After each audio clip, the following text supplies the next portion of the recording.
physician is a jack of all trades but master of none. Yeah. So how was your working experience in UK like? I had to move continents from India to India Europe to and UK. Europe to US. Yeah. I would say internal medicine physician is like a detective.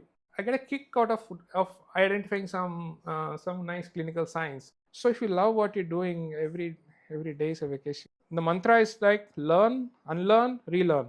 I think if there's a prize to give to anyone who has written maximum number of exams, that can go to me. Yeah.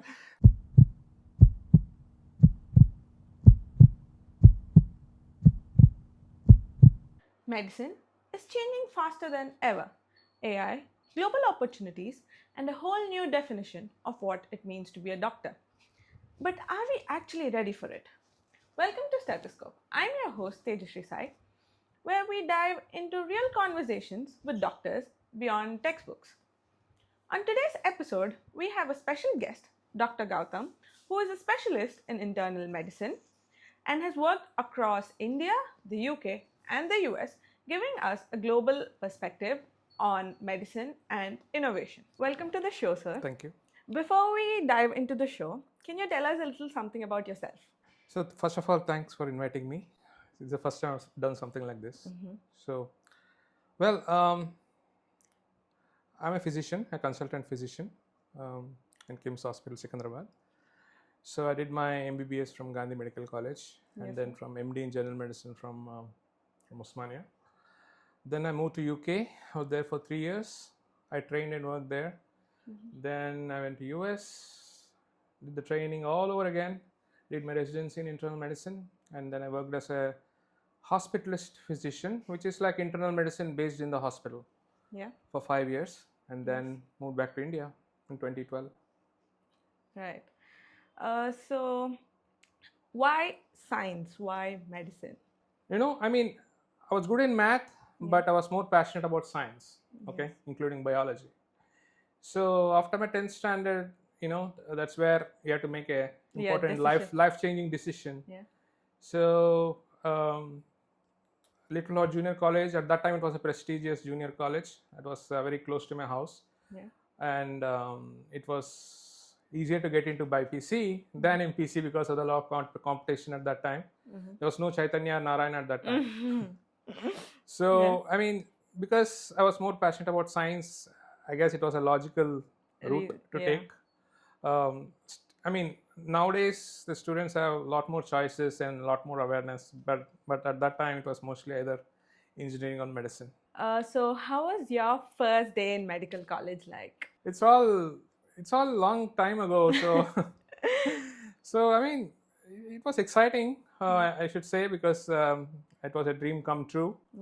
Our days in the dissection hall and the classes. It was an exciting time. Yes. Yeah. So enter PG. What was your motivation and like why general medicine? Yeah, I mean, see, after you finish your MBBS, again, it's a very crucial and most difficult phase of any medico's life. I would say it's more crucial than getting into medicine. I agree, sir. Totally. And it's a very stressful period for a medico, like, because once you join medicine, it keeps going, and within no time you are in final year and you finish your exams and internship, and then what next? And what you decide at that time, it shapes the rest of your life. We are more easygoing at that time. Like, we didn't plan, at least I didn't plan too much ahead. So after internship, did you have an idea beforehand, like this is what I want to do? See, I knew that I didn't want to do surgical branches. I wanted to do general medicine. The concept of dealing with the entire body and not just one organ system, and also this clinical reasoning and thinking and solving puzzles, problem solving, which you get with general medicine, that appealed to me. And then so it was a logical branch to take. But where location, where to do PG, that was a very difficult decision. But these days, I guess the students are much more informed, and they they kind of start planning much ahead. At that time, after internship, I was like, what to do next? And then all my friends were taking USMLE, Right. and all my friends that I know of, all the close friends, the best friend, they all were taking USMLE, and I was like, well, that's maybe it's a good thing to do. Maybe it's a good maybe it's a good route, and maybe it's a good plan. So I, without much thinking, I also start. I thought, okay, first write my exams and think about it later. Then I wrote the exams. I spent a couple of years, and then in the meantime, I wrote PG entrance here. I got a fairly decent, good rank, in fact, and then I got into Osmania Yes, sir. in general medicine, so which I joined. And then I forgot about US. But then people said, well, you got scores, you got USMLE scores, so they'll go waste. Why do you do something about it? And then they said, okay, you can go through United Kingdom, you can go to England, and from there you can go to US. And then again exams, PLAB exam and MRCP exam, and then I went to UK after I finished my MD General Medicine. Yeah. So, and then from UK, in fact, I had to write USMLE Step 3, because the rule is that you have to take Step 1, Step 2, Step 3 within a span of 7 years. Otherwise, it will go waste. Right. So the clock was ticking, and I had to take that Step 3. So luckily, I got visa after 1 or 2 attempts, and then I went there, took my Step 3. So the scores were valid, and my UK experience helped me. My scores were not very great, scores were kind of just above average USMLE scores. Right. But because of my UK experience, some of the programs in US, residency programs, they give a lot of importance to UK training. So luckily, I got a residency position in Cleveland, Ohio, and then I went there. And yeah, the rest of it I already told you. Yeah. So how was your working experience in UK like? It was very good, in fact. Like you did your post-graduation here in India, so you had some experience here. Yeah. How was the transition from India to UK? I mean, it was a steep learning curve. Right. In India, we read a lot about theory. It's all theoretical knowledge. But when it comes to practice, Yeah. at that time at least, we didn't have a lot of investigations back up, and to practice evidence-based medicine. Whereas in UK, their clinical training was good. They still, in UK, the good thing about United Kingdom, England, is that they still believe in clinical training. They're very systematic. They appreciate good clinical skills, which I developed during my MD General Medicine. In MD General Medicine, it was all bedside, clinical examination, all these murmurs, this and that, but nothing much beyond that. But when I went to UK, this solid foundation of clinical skills that I got during my general medicine MD, that helped me, as well as I got to practice more evidence-based medicine, what we read about. Yeah. So you used to read Davidson and Harrison, and then you get to practice what you read. So I mean, that's great, and it is universal healthcare. And then and then I think the patients they get good treatment, I should say.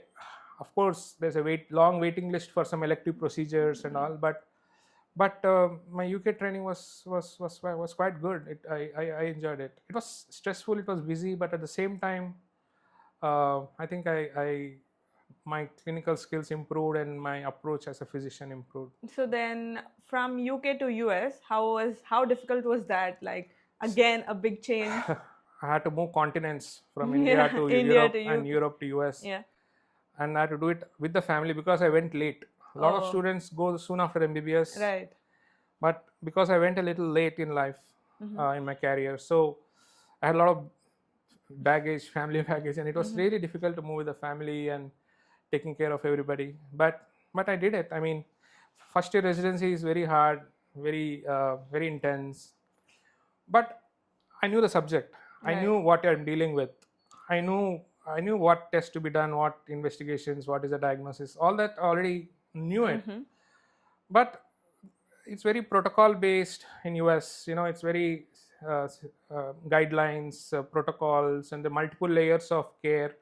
The nurses are very well trained, and there is a resident, there's a junior resident, senior resident. He'll be supervised by attending, that is a consultant.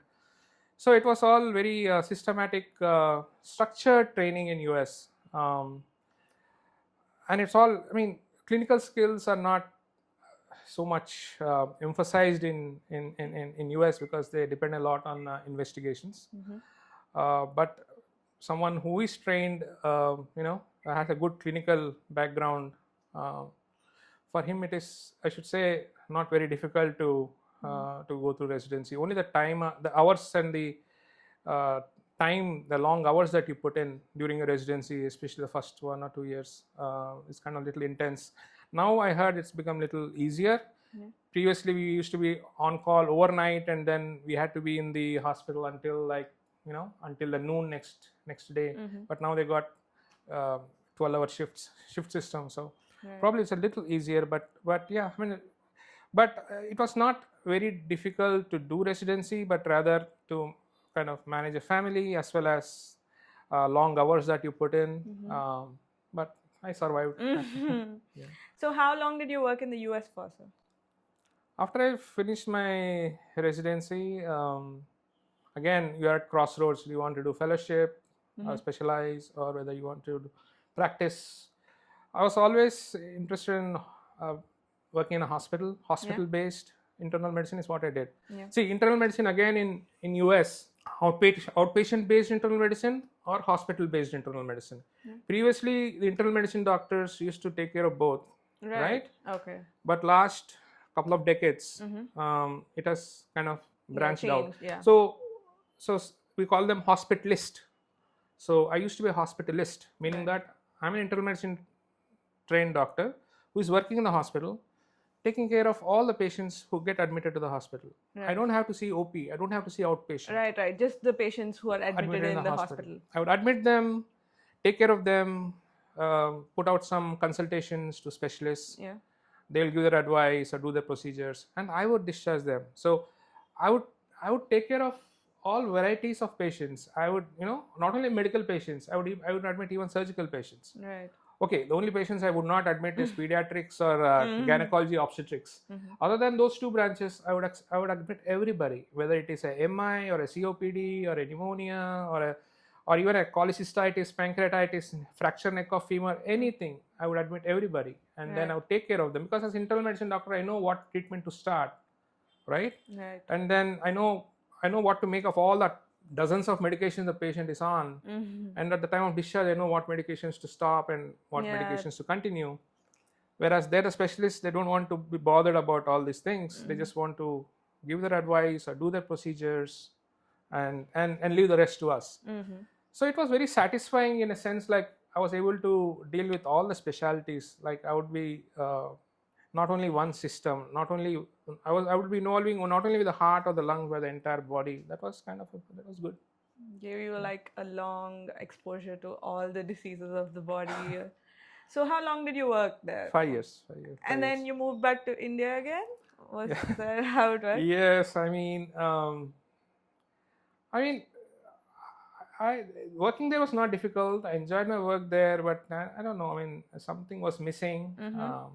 Difficult to explain because even I don't know why, but I thought I could not kind of spend my rest of my life there. I couldn't. I didn't belong, I should say. And then I couldn't see myself growing old in that country. I missed something. I should say I miss my family. I miss my country. I just said, okay, it's something you're kind of missing, and it's lasting for so many years.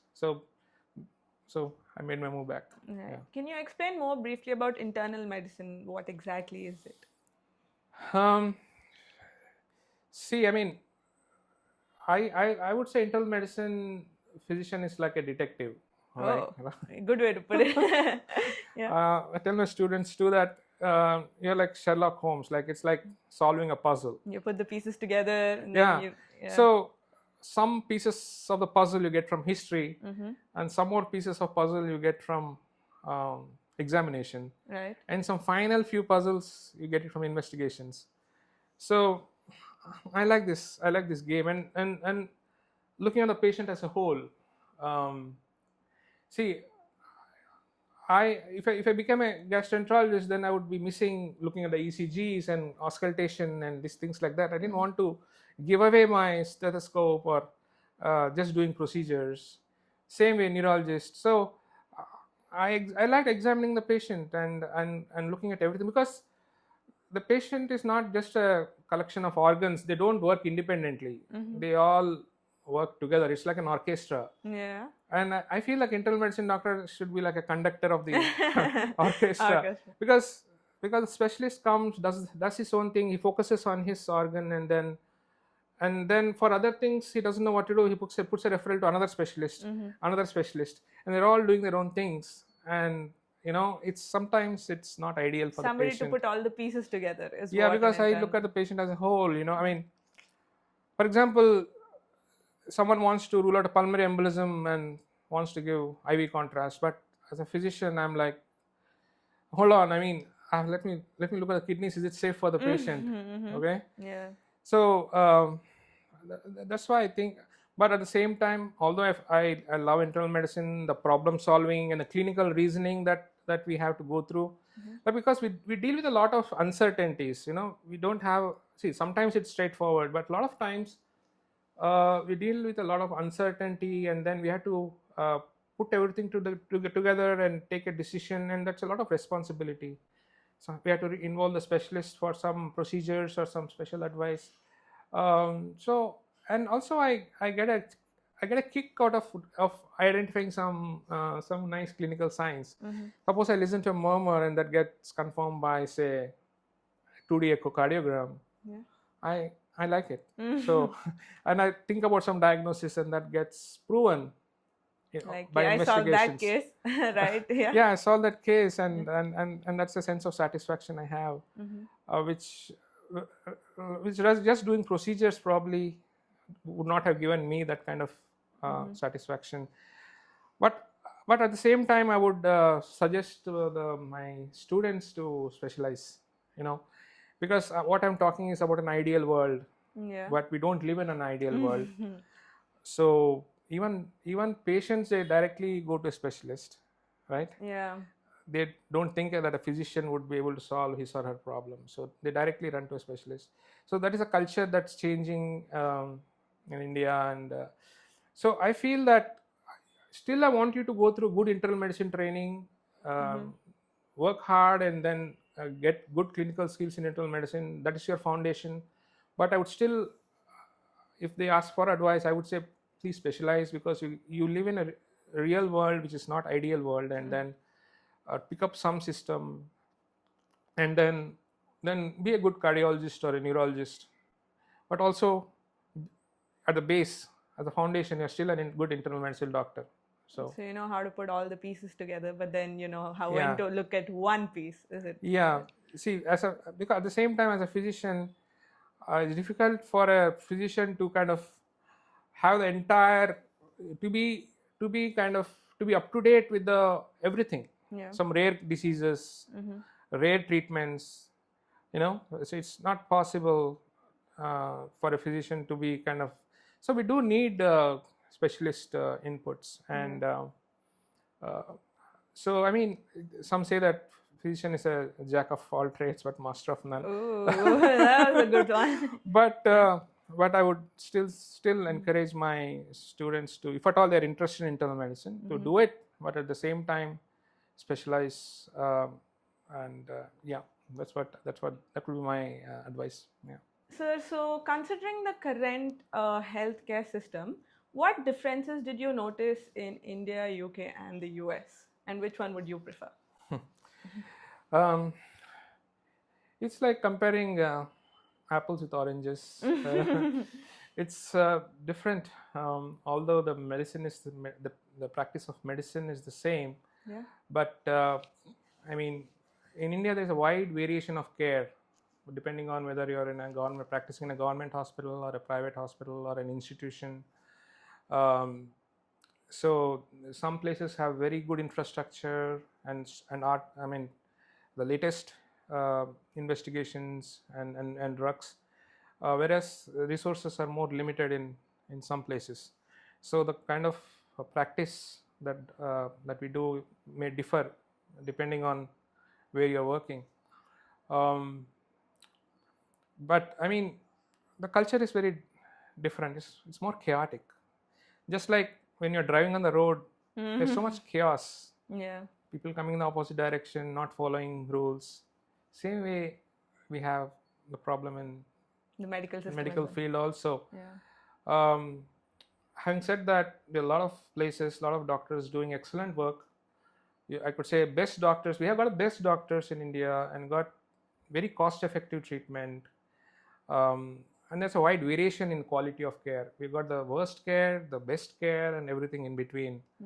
Whereas in the West, they have minimum standards. The standards cannot go down below that. I mean, and the standards are like above average. It's like there's a basic minimum standards that they have to maintain for patient care. Okay. Uh, but in India, there are no proper safeguards, and there's no proper accountability if anything goes wrong. So, I mean, but things are changing now. Yes, sir. Patients are becoming more aware thanks to internet and now ChatGPT. So other thing I found is that there is more. It's easier to practice evidence-based medicine and following guidelines and protocols. That makes it much easier to practice medicine in a way. Whereas in India, practicing evidence-based medicine is kind of little hard. The main reason being the cost of care. Right. See, I mean, for example, suppose you have a fever going on for many days, and then you want to start antibiotics after blood culture. Right. So blood culture is so expensive. Rather than giving an antibiotic, ceftriaxone injection is not so much.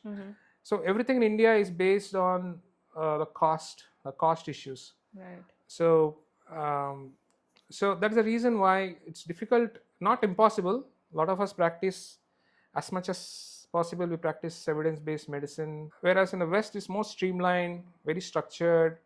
So automatically, if there's you feel like you are a cog in the wheel. You are like, okay, it's very easy to work because okay, that is a diagnosis, this is the investigation, this is the treatment.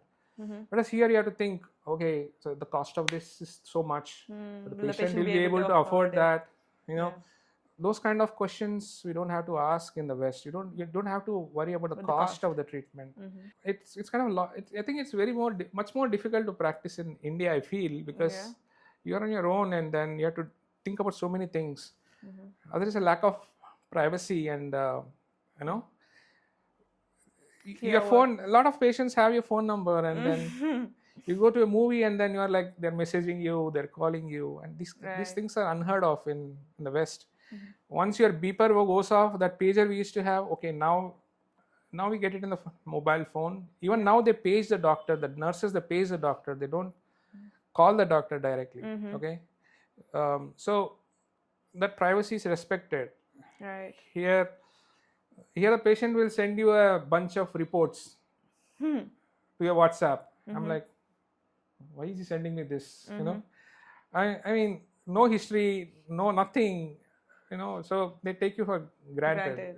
So there, once you work from 6 to 6, those are your timings. Friday 6 o'clock, your beeper goes off until Monday morning. It's your time. You don't have to bother about anything else. Balance. Yeah. So you're free to do what you want in the weekend. If your weekend is off, you're on your own. That's your time. No one will disturb you. So but at the same time, I feel, it's all not. I wouldn't say one system is better than that. Here there is more connection with the doctor. There is more gratitude. The respect in the society.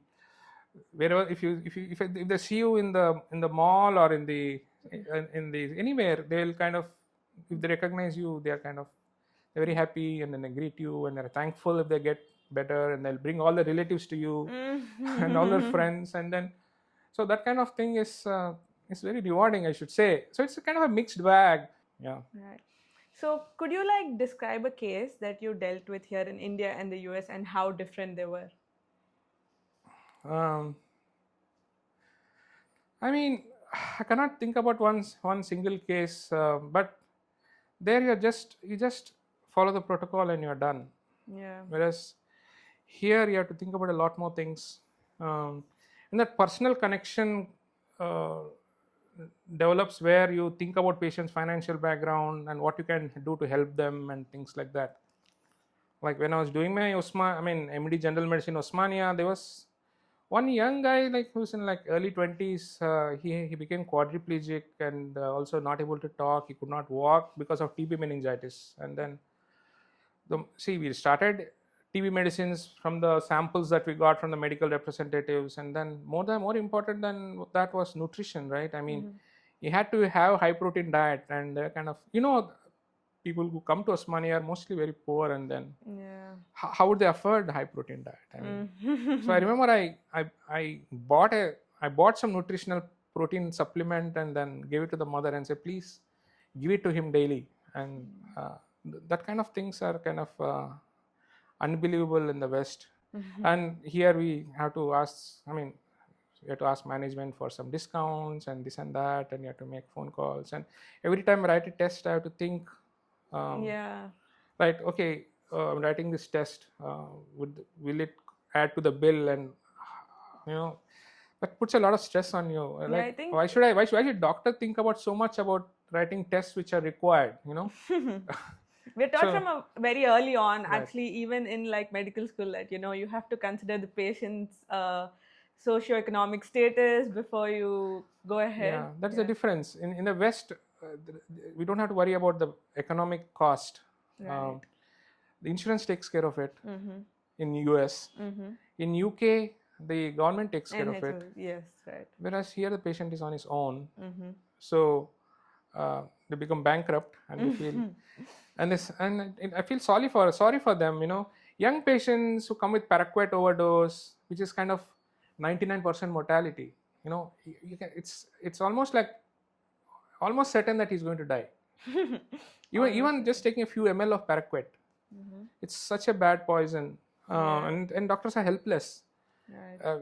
We take care of, we support their organ systems, we take care of them. Very, very expensive care in ICU. In the private hospitals, but then you see the patient and their family spending all their money to afford this treatment.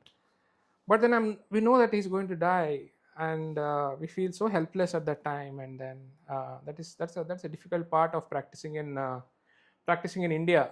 It's kind of too emotionally intense when those things happen. Yeah.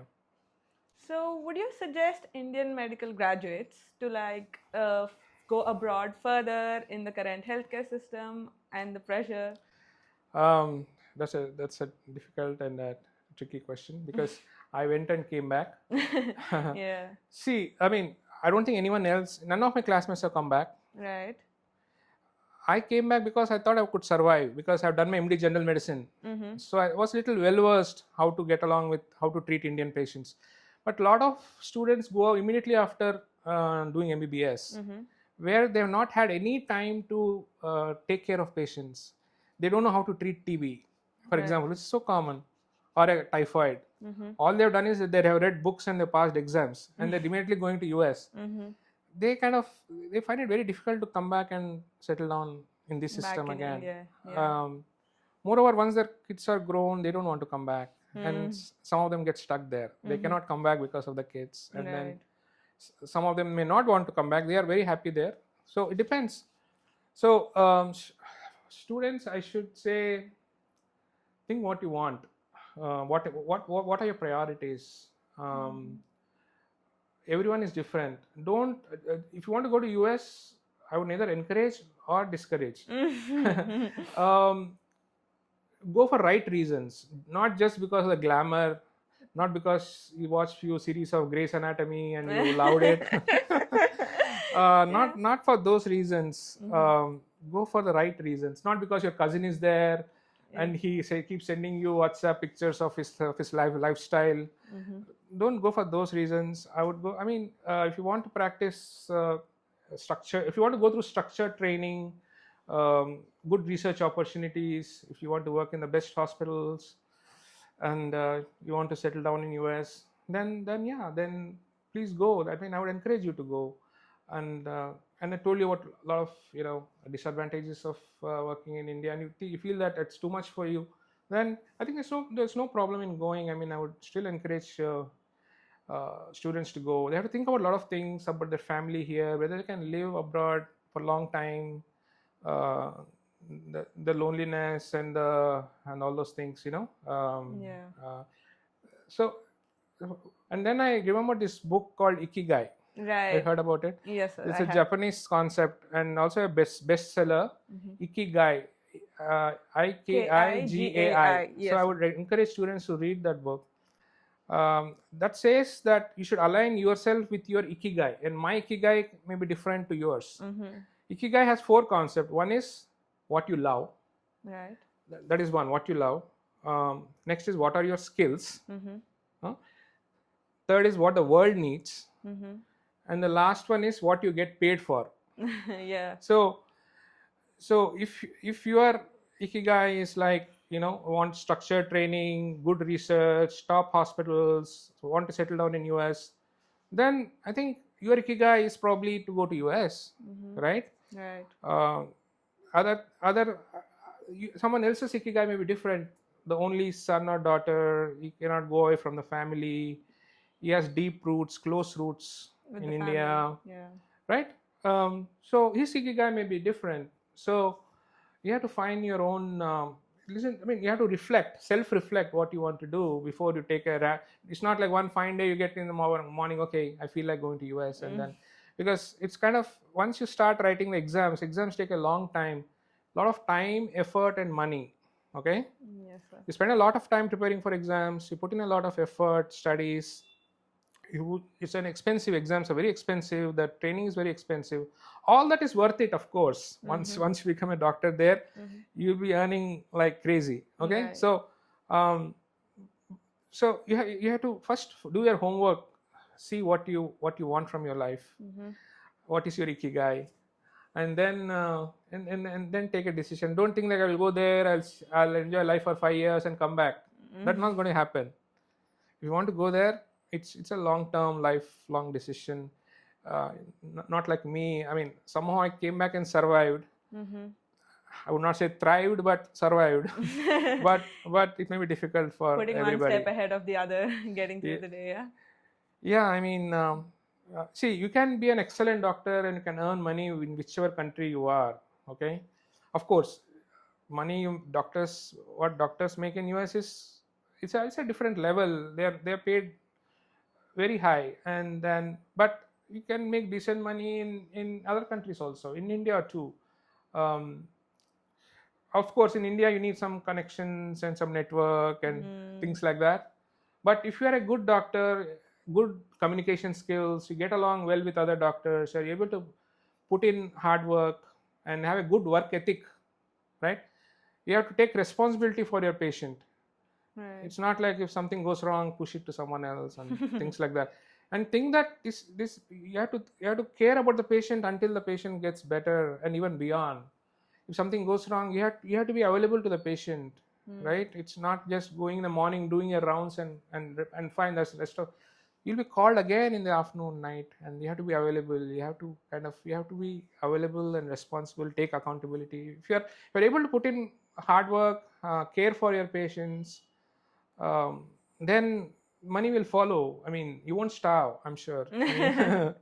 So Yeah. I feel there's no straight answer to say whether they should go to US or not.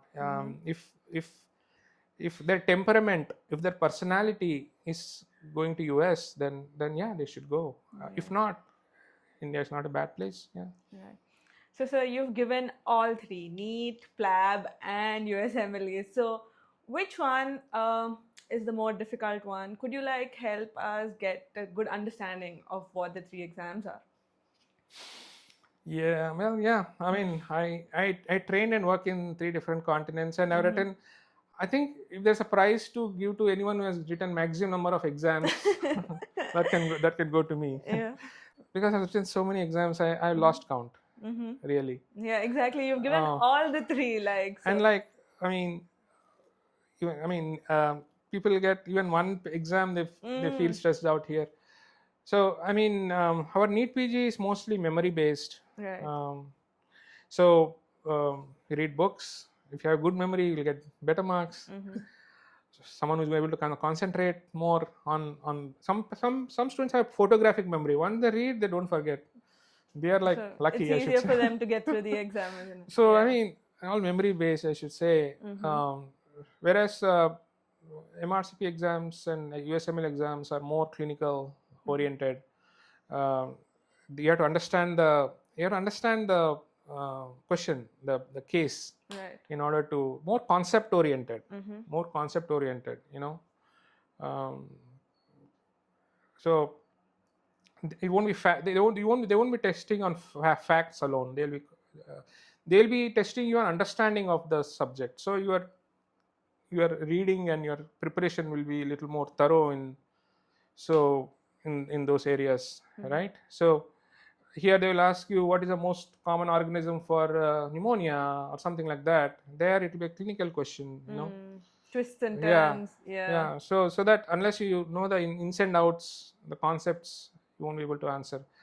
But our Indian students are hardworking and they study a lot, so they'll shine in any exam. Don't think USML is out of your reach. You have to be super smart or to take those exams. It needs a little more time. You have to be prepared after internship to uh, put in, like, I mean, before you start your residency, 3 years, sometimes 4 years, because you have to take step 1, step 2, do interviews, and then go. So it's a long drawn process. It's not quick. It's Whereas not like give NEET, get the score, join in. It's not like correct. that. So um, yeah, I mean, and also I should say that if in US, if you want to do residency training, it's mostly in internal medicine, or maybe maybe pediatrics or neurology. Right. Other specialties are difficult to get into, like surgical specialties. Don't just do MCQ books first. First, read a good book. I know recently the newer batches are reading some guide books kind of thing, which is not Just recommended. to get past the exam. Yeah. So I would suggest that if you're going for NEET PG, read some good book like a Davidson or a Bailey and Love, or Robbins, or and if you don't have time, and also there's, I mean, I know that, I mean, social media can kill your time, can make you waste your time. At the same time, it can also be kind of educational, in the sense, like, there are some very nice 5-6 minute, 10-minute videos which makes you understand the concepts so well. And then, just to get interested in that topic, just watch those videos. There are some from Osmosis and Yes, sir. Zero to Finals, and Resus Medicine, and Medicosis Perfectionalis. See, even I watch those videos before I teach students, because Refresh the memory. yeah. So use, if at all you have to see social media, please use it for this kind of thing. Good. Also, Use it for good. not just for entertainment. Right. And read books, and good books, and then understand the concepts. Later on, closer to the exam, you can do MCQs. I feel don't start with MCQs. That's my suggestion. Yeah. Yes, sir. So, which culture is more? I feel like you get a lot of culture shocks from like the different kinds of work ethic there and back here. Here, you don't know whether to believe the lab report. He goes to another lab, he gets another report. Which report to believe? We don't know. He takes some injection. It's a generic or what? We don't know whether that medicine is working. Is not. You're not sure whether I should change the brand or whether I should change the antibiotic. You don't know. Right. I mean, those kind of things. Still it's amuse very you difficult. yeah. But I learned a lot of good. I mean, my exposure to the Western system was very helpful in shaping the way I practice medicine. I spend a lot of time with the patient. I don't. Okay, you have a migraine. Okay, migraine headache. Take these tablets. Come back after 1 month. That way, I can see 100 patients in a day, or 50 patients in the hospital. But I don't practice that way. I mean, because the Western system has taught me to first do some basic steps. Yeah. First of all, what is the patient taking? What medicines is the patient taking? What is his background? Show me the old records. Show me your medications. Show me your reports. I spend 5 minutes on this. Right. Then I come to the present problem, because a lot of patients' present problem could be because of the Past past problems or medications that he's taking. Right. Patient may be coming with some epigastric pain, ulcer pain. I can simply write some tablet and send him off. But unless I know what is causing that ulcer, like is the patient taking some painkillers, like non-steroidal anti-inflammatory drugs like ibuprofen or diclofenac, I should ask him to stop it. Right. If he's smoking, or is he taking spicy food, or he's taking citrus fruits, or all these things I ask. Right. Alcohol. So first I'll tell them, please take care of your diet, stop those irritating factors, precipitating factors, and then otherwise he'll come back. Right. So it's called as medicine reconciliation, meaning that you are reconciling the medicines whenever you see a patient, even in the hospital. What are the patients taking at home? I go extra mile. I ask my residents also to please look at what patient is taking at home, make a note, and then proceed. Right. And when the patient gets discharged, see what is the patient taking at home, what are the new medications you are given, reconcile them. There's no duplicates, things like that. So these are small. These might seem like small things, but that involves the patient. It affects the patient's care. I've seen patients with rheumatoid arthritis. You're supposed to take methotrexate once a week. Right. They go and take every day because of poor communication. Oh. And then they develop all these side effects. Right. Mucositis and pancytopenia. The blood counts go down, and they come with toxicity. Right. Right. And when a diabetic patient, suppose a patient is a diabetic, newly diagnosed, and then I start insulin. So when the patient goes home, right, spend some time with the patient, tell them that they have diabetes, which is a lifelong condition. They have to take medications for the rest of their life, but also have some empathy, in the sense like you have to be supportive and say that you are there to support him, and then they can have a normal life. And then tell them how the medications are supposed to be taken, how often they should get blood tests done, and what are the potential complications of diabetes. And if you put them on insulin, how to take insulin, how to recognize symptoms of hypoglycemia. Otherwise, in 1 week later, he'll come with hypoglycemia. Right. If you don't explain it to them, because he doesn't know what is hypoglycemia. So students doctors who are overworked, who don't have much time, they see a lot of patients. They don't have time for this. They're like, they've got 10 patients waiting in the emergency room. They want to go and see. So where is the time? How can they spend 10 more minutes with the patient to explain these things? But unless you do that, patient is going to get into problems. Right. So communication is something which I found is another thing which is given a lot of importance in the Western countries. Whereas here, communication is very bad. I'm not generalizing again. There are all kinds of doctors, and then I've seen like doctors with general, good communication. It's bad, Communication, the way you communicate with the patient is not good.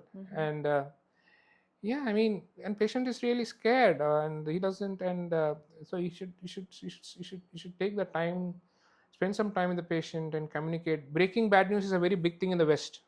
Breaking bad news. Right. Suppose how to break the news of cancer to the patient and the family, and they have got systematic steps, they say. Right. Come back next week, I'm writing these medications, chemo medications. Send him off. That is very bad practice. First of all, he's scared, and then first there are several steps to breaking bad news.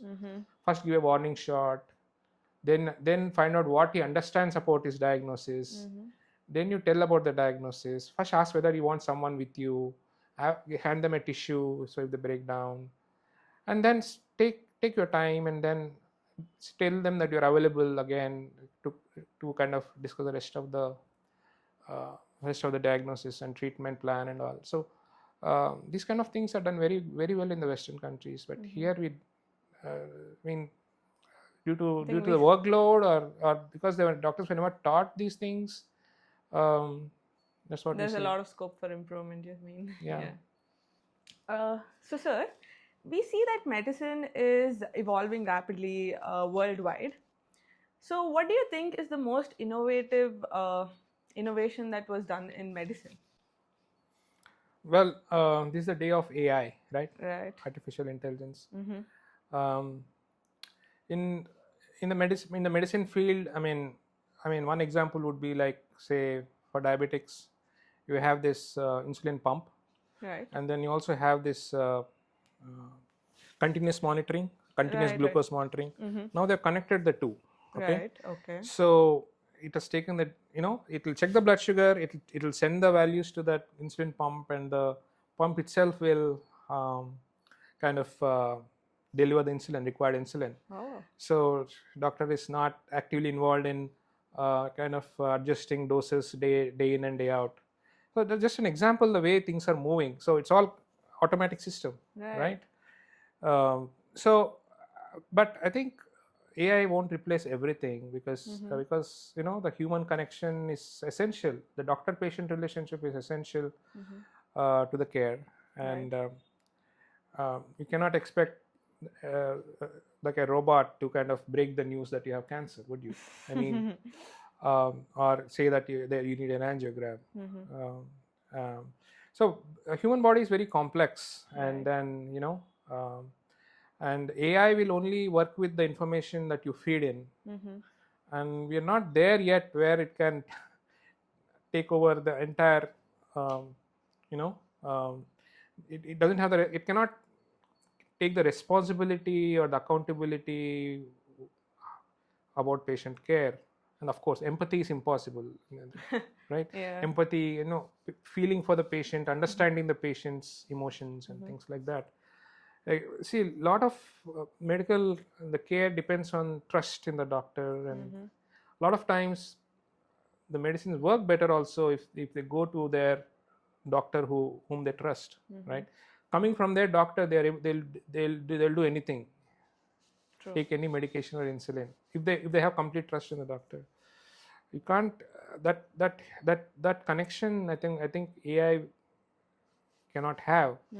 But at the same time, you cannot ignore AI. You cannot ignore technology. Actually, those who do not adopt technology get left behind. Right. So if you say that I know what to do, I don't need all these things, then that doctor is not going to do well in his career. So you have to adopt AI, but keep it as your assistant, right? To do repetitive tasks like collecting patient information, right? Collecting the diagnostic data, right? Maybe reading the images or ECGs. Although I think doctors read ECGs better than automatic model.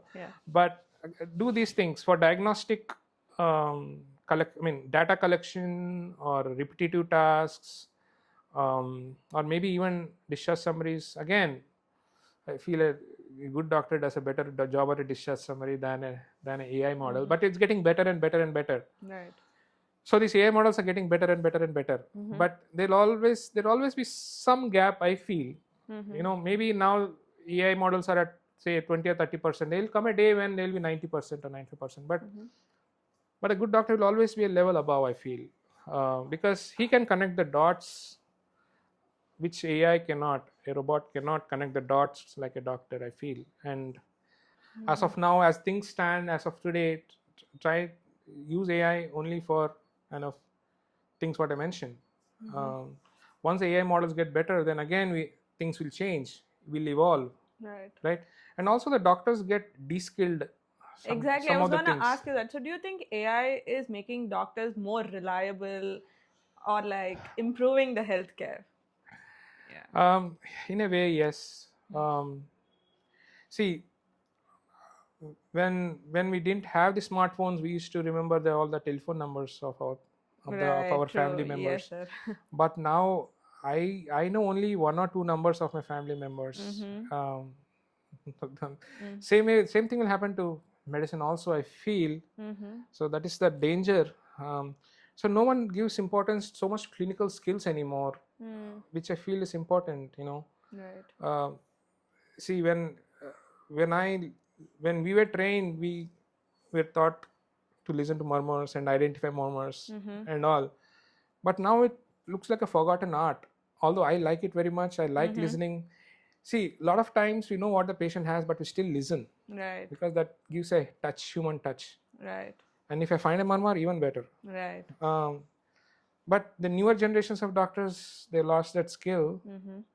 I'm not saying that is an essential skill these days, because we have 2D everywhere. Right. But you enjoy medicine more if you Do it if you yeah. also do it the traditional way. Mm-hmm. I feel. Right. See, I am a proponent of clinical examination, good history taking. Right. Good history taking comes first. Right. Okay. Next comes physical examination, Mm-hmm. then investigations. Don't do it in the reverse order. Mm-hmm. Right. True. See, a migraine headache we can identify on mostly 90% on history taking alone. Yeah. Right. Yes, sir. If a patient says that I have a one-sided headache with some visual symptoms, a light hurt my eyes, photophobia, or sound hurt my Buzzing eyes, in the ear, yeah. and it gets triggered by whenever I don't eat on time or fast, or when I don't sleep well at night, or I get stressed. When these things happen, I get a headache, and it's usually, or when I go out in the sun or travel, and it's unilateral, associated with nausea, photophobia, phonophobia. So diagnosis is made. You have the diagnosis. Right. So why do I need a CT scan? True. Right? So I don't write a CT scan. But you have to know, because the knowledge is important. You have to know what is migraine, what are the different kinds of headache, what are the red flags. But at the same time, this patient is 70-year-old, very severe headache, not going away, and didn't have any time this headache any time in the past. He also has some speech defect, not able to talk some once in a while. That means there are some neurological symptoms are there. Old patient, first headache, that too severe headache. Then I don't waste my time. I write a CT scan. So you have to use these investigations appropriately, right? So yeah, I mean, I tell my students and residents, please spend some time on good history taking, because that's an essential skill. You have to learn when you're still a student. Right. Yes. So yeah. So what are some limitations of AI that you think are ignored or like not paid enough attention to? I mean, one is de-skilling that makes the doctor, the skills that he already had, the newer generation doctors may not be developing those skills. And it may make mistakes, and there is no accountability, right? If something goes wrong, will you hold the AI responsible? Right. I mean, the patient cannot sue the robot, right? True. So he'll sue the doctor who is operating the robot. So so you need to train your AI model well. As I told you, it's good at data collection, and also predicting risk models. Like sepsis has risk scores, and heart disease, cardiovascular disease has risk scores, risk scoring. Right. So if you have diabetes, you give 1 point, hypertension 1 point, smoking 1 point, and then you come up with a score. Right. With that, you can say, okay, you need cholesterol medication, or a antiplatelet aspirin. You need these investigations. So AI, please use AI for those kind of things, for risk prediction, data collection, discharge summary, maybe imaging interpretation, things like that. But a complex patient with multiple problems, don't depend on a robot to make a judgment. Like, it can't make a judgment about complex problems, and also treatment. It can tell you what is the best chemotherapy regimen, but is it appropriate for a 90-year-old patient who is bedridden? Yeah. So it cannot use that judgment or wisdom, whether it is right for that particular patient of yours. Right. And I think things might change, but I mean, because the way AI is evolving rapidly. But as of now, I think a doctor has the upper hand, and then he should be the one making the decisions, and using his clinical reasoning and skills. Yes. Right. So how do you think AI can help medical students like improve their skills instead of like being dependent on it? Well, see, I use ChatGPT to sometimes to do revision with the students, my residents, or Right. so I say, ChatGPT, create some 20 MCQs on on cardiology or hepatology, create case-based scenarios, and then it'll come up. And then I use it for revision. I think something like that. I think the students can also use something like that. So, do you think we can depend on AI in the future? Because somehow I think there will be an imbalance between, like you've mentioned, the human emotion and the robotic uh, thing that the AI will have to give. So, how do you think we can get it to balance? Um, just use it as your assistant, not your master. I feel. Oh, Yeah. I think that's something really important because Yeah. we're getting so dependent on AI these days, even for like small, very small things. Now, patients also come up with, I have chat GPT and chat GPT told me this. So, how do you think we can help them better? See,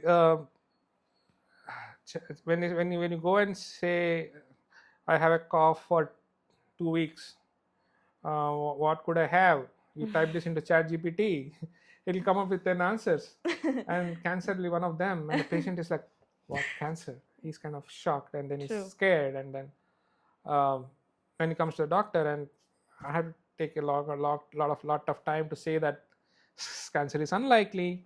Don't worry about that. Okay, first tell me about your symptoms. Then I'll examine him, maybe do an X-ray, maybe write some antibiotics if required, and that's the end of the story. Right. So because there's a problem. That was a problem with Google, and now it is with ChatGPT, right?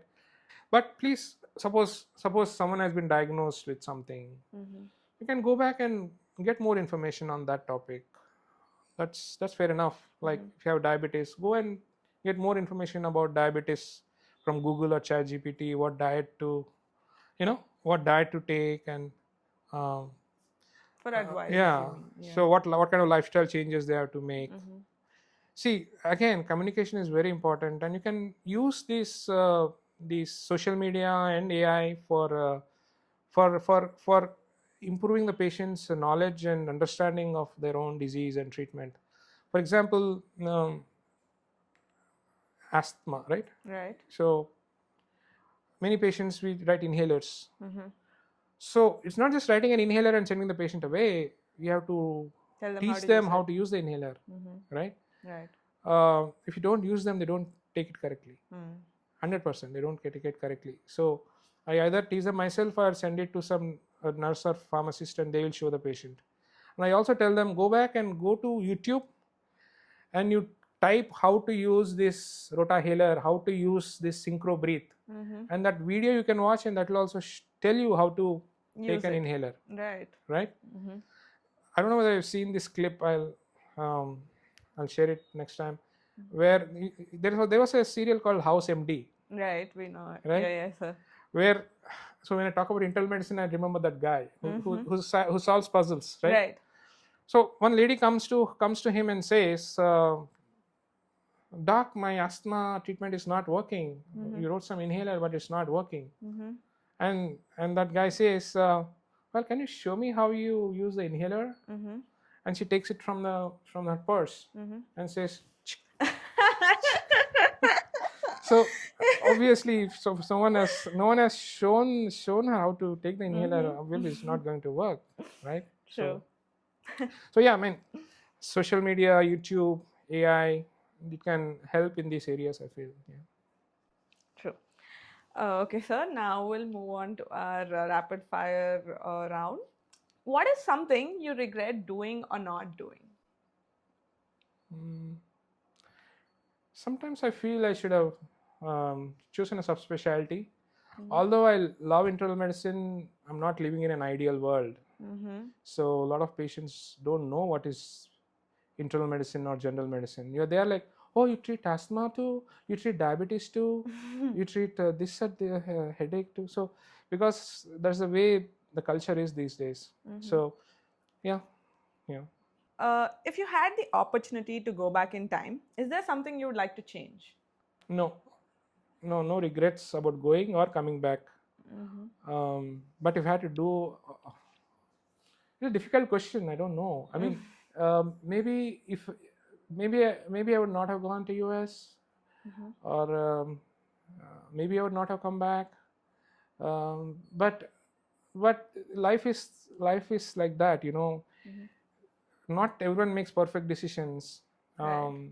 It's a mixed bag. Because I went there, one way of looking at it is like, yeah, I learned a lot of clinical experience, a lot of Western training, which has improved my practice. On the other hand, you can say you wasted so much time of your life.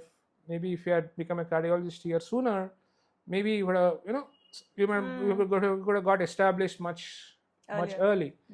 But end of the day, I think no regrets. I would not change anything. Okay. What is one habit that everybody in the medical field should develop according to you? Good work ethic, I feel. Yes. Uh, can you emphasize the importance of research for medical students? In the Western countries, it's given a lot of importance. Right.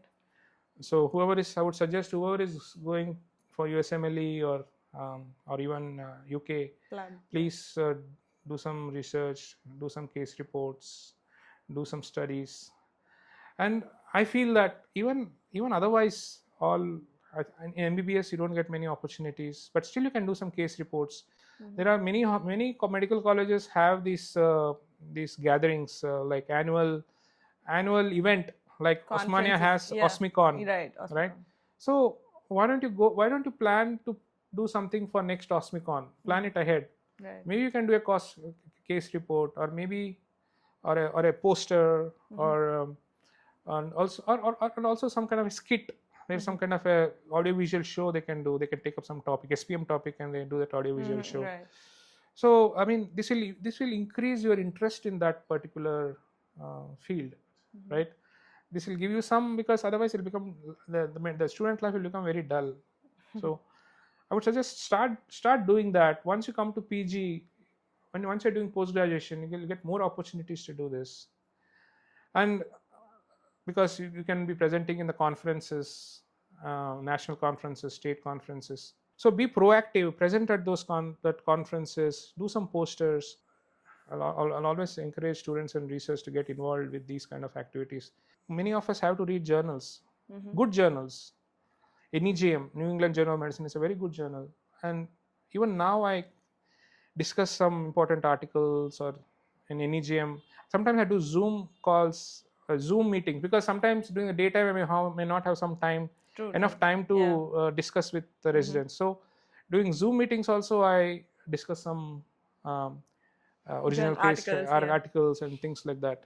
So they have to stay up to date with the latest of what's happening in their specialty. The mantra is like learn, unlearn, relearn, right? Learn, and forget the old way of doing things and learn a new way of doing things. And that's a lifelong thing. Doctors have to do it, because So what is one advice that you would like to give to all the medical students out there? See, I mean, you've chosen what can I say? It's not an ordinary profession. It's kind of it's a calling, meaning that it's not just a job. Okay. So don't be thinking, don't be depressed saying that your classmates have now finished their engineering, they're earning money, they bought a car. You're still in MBBS. Once you're doing MD, they have married, they're having kids. So don't the timeline is completely different. Timeline is different. Your profession is a little alag hai aapka. It's all entirely different.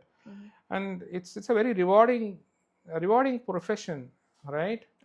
And what the work you're doing is meaningful work. No, you are doing something which affects the life of another human being.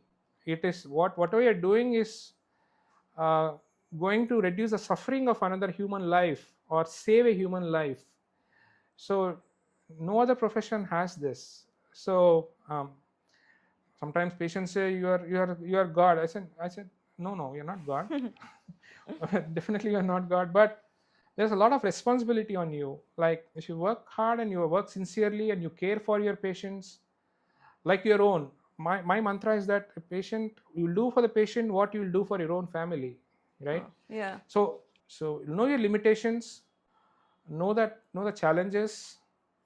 There'll be a lot of challenges. You'll be stressed out. You'll have sleepless nights, um, and you won't be able to spend so much time with your family. Uh, Many of your weekends will be gone. Most of your weekends will be gone. But end of the day, I think it's all worth it. That's all I can say. I think that's a really interesting perspective, sir, especially for all the medical students and young doctors listening to this. Thank you for sharing your journey with us. With that, we come to the end of the show, sir. Thank you so much Thank for you. doing this. Hope you had a good time. Thanks for inviting me. Yeah. Thank you. Thank you for listening to us. We'll be back soon with another interesting story. Until then, keep looking deeper.